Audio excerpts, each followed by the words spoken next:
जय हिंद सभी को। मैं प्रेमजीत सिंह जीत फाउंडेशन क्लासेस में आप सभी का स्वागत करता हूं। तो आज के इस चैप्टर में हम पढ़ेंगे अधिगम अक्षमता, ठीक है, यानी कि लर्निंग डिसेबिलिटीज के बारे में, कि मतलब क्या ही एक प्रॉब्लम आ सकता है, ठीक है। तो अधिगम निर्योग्य बालक से क्या अभिप्राय है, ठीक है, ये अभिप्राय है, ठीक। अधिगम निर्योग्य बालक से क्या अभिप्राय है, सेकेंड, सॉरी फॉर दिस। जैसे अभी मैं भी बहुत सारी चुनौतियों को फेस कर रहा हूँ वीडियो बनाने में। मैं जल्दी एक वीडियो लाके आप लोग से शेयर भी करूँगा, क्योंकि बहुत बार बहुत चीज़ें बतानी ज़रूरी हो जाती है, नहीं तो वो एक गैप आ जाता है और लोग अपने हिसाब से जज करते हैं, तो उसको दूर करना चाहिए समय पे। तो उसको मैं जल्दी दूर करूँगा कि अकेले क्या क्या ही चुनौतियाँ। अच्छा, ज़रूरी सूचना ये है, हम पढ़ते हैं इसको। अधिगम निर्योग्य बालक क्या अभिप्राय है। तो अधिगम निर्योग्य, ठीक है, शब्द से अभिप्राय उन दशाओं से होता है जो मस्तिष्क का सुचारू रूप से कार्य करने में अक्षम होने, ठीक है, यानी अपने दिमाग का जो पूरी तरीके से एक सुचारू रूप से एक पर्टिकुलर एक वे में यूज नहीं कर पाते हैं, ठीक, किसी के द्वारा बोली गई बात को समझने में, ठीक, यानी कि कोई कुछ बोल रहा है तो उसको इंटरलेट कर ही नहीं पा रहे, कोरिलेट कर ही नहीं पा रहे हैं, ठीक। उसके अतिरिक्त बोलने में असमर्थ होने, यानी कि बोल नहीं पाना, तुतला तुतला के बोलना, हकला हकला के बोलना, ठीक है, ऐसे डिसऑर्डर्स होते हैं ना जी।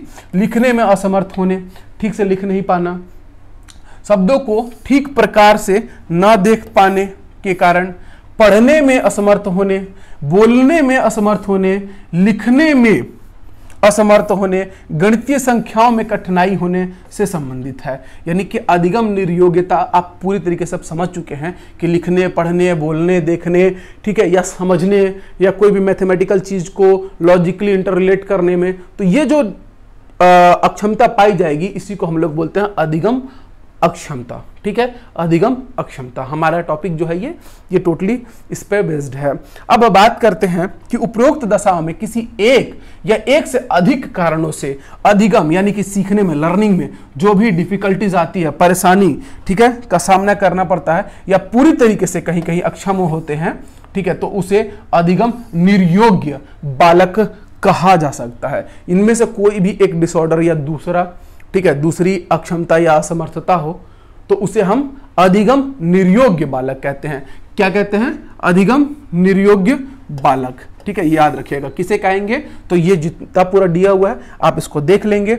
अच्छा, पीडीएफ के बारे में बता दूं कि ऐप है हमारा, ठीक है, जीत फाउंडेशन क्लासेस, तो वहां पे तीनों टीचर्स की बैच चल रही हैं। आप किसी एक में भी चाहें तो ज्वाइन कर सकते हैं। बहुत सारे लेक्चर उसमें डाले जा चुके हैं, कम समय है तो बेहतर रहेगा कि आपकी सीजी टेट की भी तैयारी हो और साथ में आपका टीचर के लिए भी आपका बैच इनेबल हो जाएगा, तो पूरा 1 साल का वैलिडिटी रहेगा, तो वहां भी आपको इसका बहुत बड़ा बेनिफिट मिलेगा, ठीक है। इसके अतिरिक्त मैं वीडियो तो ला ही रहा हूं, ठीक है,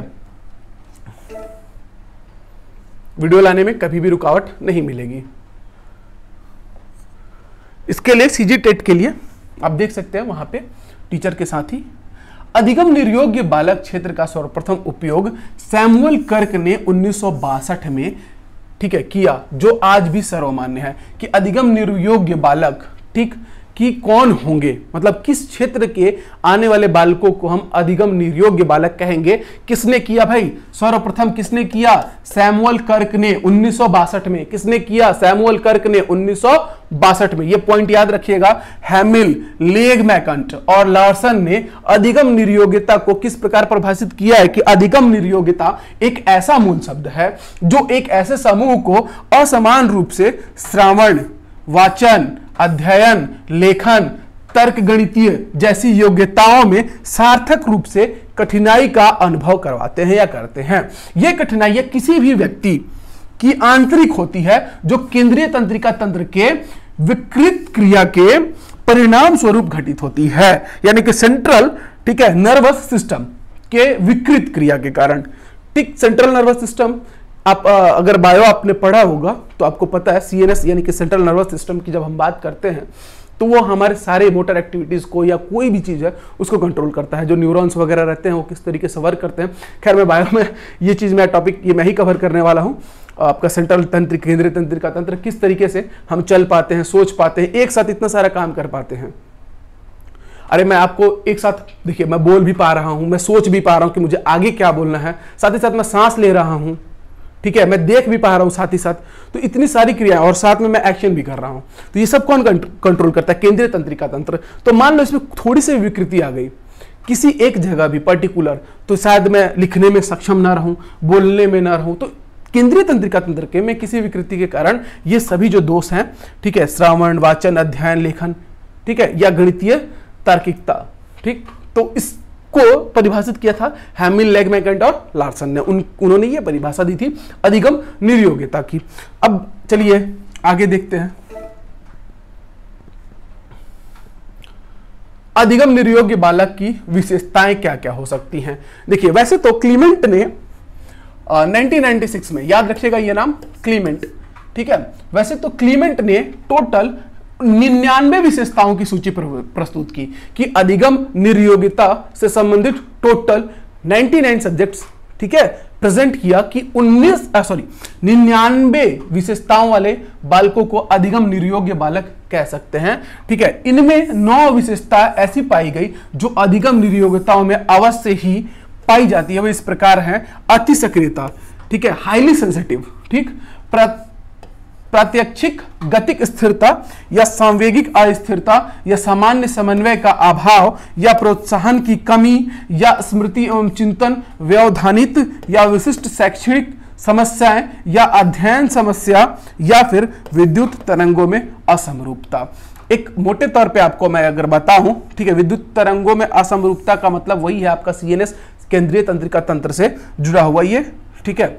अच्छा, अध्ययन समस्या, अध्ययन समस्या मतलब कि उसको जो बालक है उसको अध्ययन करने में भयंकर सारी समस्याओं का सामना करना पड़ा और फिर वो बालक जो है उसकी रुचि ही खत्म हो गई अध्ययन में, ठीक है, वो सीखना ही नहीं चाहता है और वो फिर अलग ही धारा में बह निकला, ठीक। स्मृति और चिंतन यानी कि बालक जो है वो सोच नहीं पाता है, तो ये भी आपके सीएनएस से जुड़ी हुई प्रॉब्लम हुई। सामान्य समन्वय का अभाव और प्रत्यक्षिक गतिक स्थिरता, प्रोत्साहन की कमी यानी कि उसको मोटिवेट नहीं किया गया प्रॉपर, ठीक है। तो इस तरीके से ये सभी प्रॉब्लम्स हैं, मुख्यतः जो 9 प्रॉब्लम्स हैं, ठीक, ये आपको क्लीमेंट महोदय ने टोटल 99 विशेषताओं की सूची तैयार की थी और जिसमें से अधिगम निर्योग्यता बालक में ये 9, अब ये 9 के 9 नहीं, ये 9 में से कोई भी एक पाया जाएगा, ठीक है।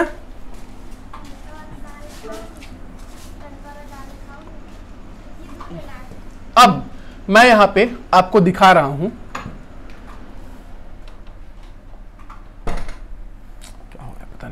बहुत सारी चीजें तो मुझे अभी भी समझ में नहीं आती है, ठीक है। अधिगम निर्योग्य जो होंगे उनका वर्गीकरण, अधिगम निर्योग्यता को 4 प्रकार में: पठन निर्योग्यता, लेखन निर्योग्यता, भावबोधक निर्योग्यता और अंकगणितीय निर्योग्यता। किन भागों में बांटा गया है? 4 भागों में: पठन निर्योग्यता, लेखन निर्योग्यता, भावबोधक निर्योग्यता और अंकगणितीय निर्योग्यता। पठन निर्योग्यता से क्या तात्पर्य है? पठन विकार, मतलब पढ़ने में परेशानी आना, और ये सबसे इंपॉर्टेंट है, ये सबसे इंपॉर्टेंट है और इस पे हर बार 2 से 3 क्वेश्चन पूछा है, हर बार 2 से 3 क्वेश्चन पूछा है। आप ध्यान दीजिए, इसको बोलते हैं डिसलेक्सिया, ये याद रखना, नाम याद रखेंगे आप। क्या नाम याद रखेंगे? डिसलेक्सिया। क्या याद नाम रखेंगे? डिसलेक्सिया। पढ़ने में पठन विकार अगर है तो उसको डिसलेक्सिया या एलेक्सिया भी बोलते हैं, ठीक है, डिसलेक्सिया या एलेक्सिया भी बोलते हैं, ठीक। अच्छा, लेखन निर्योग्यता यानी लेखने में कमी या लिखने में कमी, जैसे डिसग्रेजिया या डिस्प्रैक्सिया या अग्रेफिया, ठीक है, ये तीनों को याद रखेंगे, ये भी इंपॉर्टेंट है, बट डिसलेक्सिया मोस्ट इंपॉर्टेंट है, याद रखेंगे आप। पढ़ने, लेखन विकार में डिसग्रेजिया, डिस्प्रैक्सिया और अग्रेफिया, ठीक। भावबोधक निर्योग्यता, बोलने और भाव व्यक्त करने में कमी, यानी कि अंदर है उसके लेकिन वो बोल नहीं पा रहा है, ये चीजें मैंने भी झेली हैं, ठीक है। अच्छा, मैं स्टोरी बताता रहता हूं तो आप लोग कमेंट करके जरूर बताइएगा, क्योंकि बहुत लोग बहुत नाराज होते हैं। ये जो भाव व्यक्त करने की कमी है ना, इससे मैं भी कभी जूझा हूं। क्या होता था कि स्कूल में अंताक्षरी होती है, सबके स्कूल में होती होगी, तो जनरली खड़ा करा दिया जाता है, चलो भाई तुम गाओ। तो जैसे ही मुझे याद है, मैं पढ़ता था बिहार में जब, तो कक्षा 5वीं 6वीं की बात होगी, तो सर ने खड़ा कर दिया, चलो भाई तुम गाओ। तो जैसे उन्होंने खड़ा किया, एक बार बोला चलो गाओ। अब उन्होंने ना डांटा ना बोला, कुछ नहीं, लेकिन मैं इतना मतलब हेजिटेशन या जो चीज़ें महसूस करता था और खुद को दबा दबा महसूस करता था कि मैं खड़े होकर रोने लगा। और उसके बाद मैं चुप नहीं हुआ घर आने तक। और मैंने बताया ना जैसे कि 6 किलोमीटर दूर विद्यालय था, उतने दूर से जो इंग्लिश के मेरे टीचर जो थे वो गांव से जाता तो वहां पढ़ाने, वो बैठा के लाया, मैं उतने देर तक रोता रहा। उन्होंने बस बोला कि चलो गाना गाओ। अंताक्षरी लास्ट पीरियड में होता था, मोस्टली कभी टीचर लोग का मन रहता था तो ये करवाते थे। ये जीके का कंपटीशन होता था, बिहार में मोस्टली जीके कंपटीशन होता है, या ये वो कैब्स के कंपटीशन होते हैं कि आप वर्ड पूछिएगा और उधर से स्पेलिंग बता दिया तो उनको 1 पॉइंट मिलेगा, अगर नहीं बताया फिर आप बताए तो आपको मिलेगा। तो ये चीज़ें होते रहती हैं वहाँ, तो ये बड़ा अच्छा लगता है मुझे। भले शिक्षा में सबसे गिरा गया गुजरा स्तर है बिहार का, आप आंकड़ों में देखेंगे तो, लेकिन जो बच्चे निकलते हैं वो फिर सुरमा ही होते हैं, ठीक है। बट फिर भी एक बात बता रहा हूं मैं, बोलने और भाव व्यक्त करने में कमी, तो मैं रोते रहा और मैं घर आने तक रोते रहा, ठीक है। तो इसका जो निराकरण हुआ धीरे धीरे, तो मेरे जो पालक थी, खास करके जो माँ थी, तो उन्होंने मुझे अच्छे अच्छे जो सिलेबस के अलावा चंपक और नंदन आता था, चंपक आता था, और मोटिवेशनल जो बुक्स थी, निराला जी की कविताएं वगैरह, तो उनका वाचन करना चालू करवाया, ठीक है, कि बेटा अब तुम इसको पढ़ो, पोएम को पढ़ो, ठीक। और रामधारी सिंह दिनकर जी का, तो वो पढ़ने में धीरे धीरे पढ़ने के बाद ना बड़ा मन करता था कि मैं सुनाऊं, तो धीरे धीरे माँ को सुनाने लगा। फिर मेरे दादाजी थे, वो बोले कि अच्छा मेरे को सुनाओ, उनको सुनाने लगा। फिर धीरे धीरे 15 अगस्त 26 जनवरी की स्पीच देने लगा। फिर धीरे धीरे मैं डिबेट वगैरह में पार्टिसिपेट करने लगा। फिर धीरे धीरे आप जाके देखेंगे तो मैं और सत्यजीत सर अच्छा खासा डिबेट में। बट यही होता है ना कि आपका जो परिवेश है, आपका जो समाज है, वो कितना आपके लिए संवेदनशील है। तो मैं लकी था, और मैं चूंकि बात आई तो मैं बता दिया, ठीक। गणित में कुशलता नहीं, अंक गणितीय निर्योग्यता।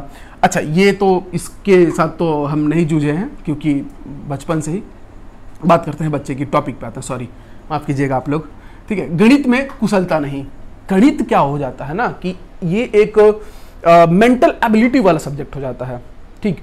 ये आपको हर एक लेवल पे कुछ ना कुछ सिखाता है, और आपको कुछ ना कुछ एक नया चीज सिखाने या तैयार करने का काम करता है। मैथ्स का बात करते हैं तो हम लोग, ठीक है, ठीक। तो ये क्या करता है, अब इसमें जो एग्जांपल्स थे तो वो तुतलाना और हकलाना होते इजी थे।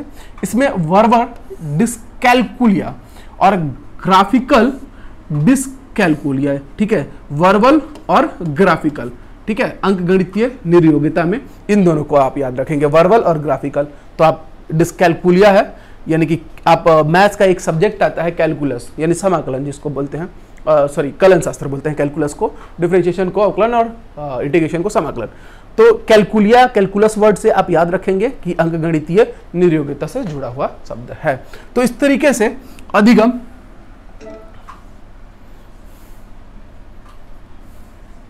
ठीक है, तो ये टॉपिक हमारा खत्म होता है।